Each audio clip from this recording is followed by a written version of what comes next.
Right now, somewhere in your memory, is a conversation where someone lied to you. You didn't catch it. Almost nobody does. And the reason has nothing to do with how observant you are. It has to do with what your eyes were trained to look for. Because for decades you've been taught the wrong signs. Avoiding eye contact, touching the face, a nervous laugh. None of it works the way you think. The real tell isn't in the hands or the mouth or even the eyes you're staring into. It's happening one layer deeper, in a place you were never taught to check. And once you understand it, you'll never watch a conversation the same way again. Start with a simple question. What actually happens inside a person's body the moment they decide to lie? Not what they do on purpose. What happens automatically, underneath the performance, in the part of the nervous system they don't get to control? The answer begins with something almost embarrassingly small: your pupils. When you lie, especially about something that matters, your pupils dilate, not dramatically, not in a way anyone across a table would consciously register, but measurably, reliably, and involuntarily. This happens because lying activates your sympathetic nervous system, the same ancient system responsible for the fight or flight response. Your body doesn't fully distinguish between the threat of a predator and the threat of being caught. Both trigger the same chemical cascade. Both dilate the pupil. This is, in fact, the exact same principle behind the polygraph, that intimidating machine wired to a person's chest and fingertips in movies and interrogation rooms. It doesn't detect lies directly. It can't. What it measures is arousal, things like heart rate, blood pressure, and skin conductance, all driven by that same sympathetic nervous system. The assumption is that lying produces more arousal than truth telling. But arousal doesn't know the difference between guilt and fear. An innocent person, terrified of being wrongly accused, can produce a bigger physiological spike than a calm, practiced liar sitting in the very same chair. This is one reason polygraph results are treated with such caution in courts, and why psychologists have repeatedly warned against leaning on them as reliable lie detectors. The body was never lying to the machine. The machine was just asking the wrong question. You can rehearse a lie for hours. You can control your voice, your posture, your face. You cannot fully control your pupils. Nobody can. Which means, in a strict biological sense, part of you tells the truth every single time, whether you want it to or not.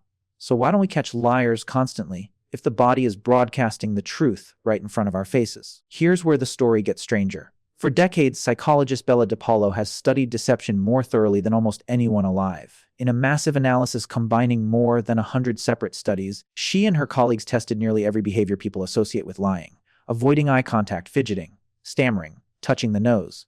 Almost none of it held up. Liars, on average, don't avoid eye contact more than truth tellers. In many studies, they actually make slightly more eye contact because they know you're watching for the opposite. They've learned the stereotype too, and they perform against it. The nervous fidgeting you were trained to notice shows up just as often in innocent, anxious people being wrongly accused as it does in people who are actually lying. This is the twist most people never see coming. The very cues you were told to trust are, statistically, almost useless. And worse, they push you toward blaming the wrong people. Nervous, honest people get read as guilty. Calm, practiced liars get read as trustworthy. The system most of us use every day, without ever questioning it, is quietly broken. So where does the real signal actually live? Psychologist Paul Ekman spent much of his career studying something far smaller and faster than posture or eye contact. He called them microexpressions. These are involuntary flashes of true emotion that cross the face in a fraction of a second, sometimes less than a fifth of a second, before a person consciously suppresses them and replaces them with the expression they intend to show you.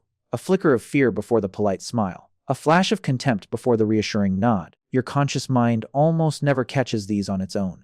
They move too fast for ordinary attention. But they're there every time, in nearly every face, leaking the truth for a moment too brief for most people to register. Ekman's research eventually led to training programs adopted by law enforcement and intelligence agencies, teaching investigators to consciously spot these fleeting expressions instead of relying on gut instinct alone. Trained observers do get measurably better at catching them. But better doesn't mean perfect, and it doesn't mean instant. Real-world conversations move too fast, and most people, professionals included, are watching for the wrong thing entirely. Words, not muscles. Why would your own face do something so obviously against your interests? Because facial expression isn't purely voluntary. Certain muscles around the eyes in particular are driven by pathways in the brain that are much older and much harder to override than the ones controlling deliberate expressions. Evolution built your face to broadcast internal state automatically, long before it built the ability to consciously fake that state. The fake comes second. It's a patch layered on top of an older, more honest system. There's a second layer to all of this, and it isn't about emotion at all. It's about effort. Researcher Aldert Vrij, who has spent years studying deception in high-stakes settings like police interviews, found that lying is simply more cognitively demanding than telling the truth. When you tell the truth, you're just retrieving a memory. When you lie, your brain has to do several things simultaneously. Invent a plausible story. Keep it consistent with everything you've already said. Monitor the other person's reaction in real time. Suppress the real answer sitting right there, fighting to come out. And manage your own outward behavior so none of that internal effort shows on the surface. That's an enormous mental load, all running at once. And mental load leaks out in measurable ways. Slightly longer pauses before answering. Fewer sensory details in the story because invented memories tend to be thinner than real ones. Occasional inconsistencies under follow-up questions because maintaining a fake narrative under pressure is hard to sustain. Here's the twist inside the twist. Skilled, practiced liars can learn to fake almost every one of these signals except the pupil response and the micro-expression. You can rehearse your pauses away. You can pre-load your story with vivid, invented details. You can train yourself to hold eye contact exactly as long as an honest person would. What you cannot train away is the fraction of a second flicker, or the tiny dilation neither of you can see without special equipment.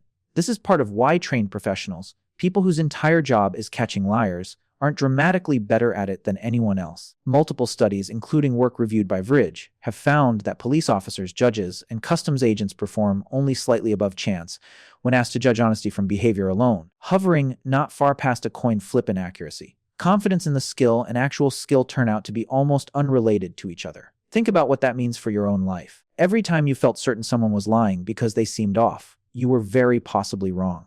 And every time a practiced liar looked you dead in the eye, spoke smoothly, and told you exactly what you wanted to hear, you very possibly believed them completely, while their pupils quietly did what pupils do. Now think about how much of your life happens somewhere the pupils can't even reach you. Text messages, emails, comment sections, an entire modern world of communication stripped of the one channel your ancestors evolved to lean on, face-to-face, eye-to-eye, reading micro-signals across a shared fire. You've built a communication system almost perfectly designed to hide the very things your body was built to reveal. Think about the last time you swiped through a dating profile, certain you could sense who was being genuine. Or the last job interview you sat through, confident you could feel when a candidate was overselling themselves. Or a negotiation where you tried to read whether the number across the table was really someone's final offer. In every one of these moments, you were running the same broken detection software your ancestors evolved around a fire. Except now, more often than not, there isn't even a face in front of you to misread. And yet people are, if anything, more confident online than in person about who's lying and who isn't. That confidence is the real danger here, not the lying itself, which has always existed in every culture in every era of human history. The danger is trusting a detection system that was never as reliable as it felt. Your gut has been wrong more often than it ever told you it was wrong, because a wrong gut doesn't come with a warning label attached. So what do you actually do with all of this? Not become paranoid. Paranoia doesn't improve accuracy, it just adds anxiety on top of an already unreliable process. What actually helps, according to the research, is shifting attention away from appearance and toward substance. Away from how someone looks while they talk and toward what they're actually saying. Whether the details stay consistent over time and under different questions asked in different orders. Whether the story holds up when you ask about it from an unexpected angle. Cognitive load is much harder to fake across an unpredictable conversation than a rehearsed one. Some of Vrij's own applied research goes further, showing that simply asking someone to tell their story backward, out of order, dramatically increases the mental strain for a liar while barely affecting someone recalling something that actually happened. Truth has a structure memory can lean on. Fiction has to be built fresh, from nothing, in real time under pressure. There's something almost humbling in all of this. You walk through your entire life reading faces, quietly certain you can tell when something's off.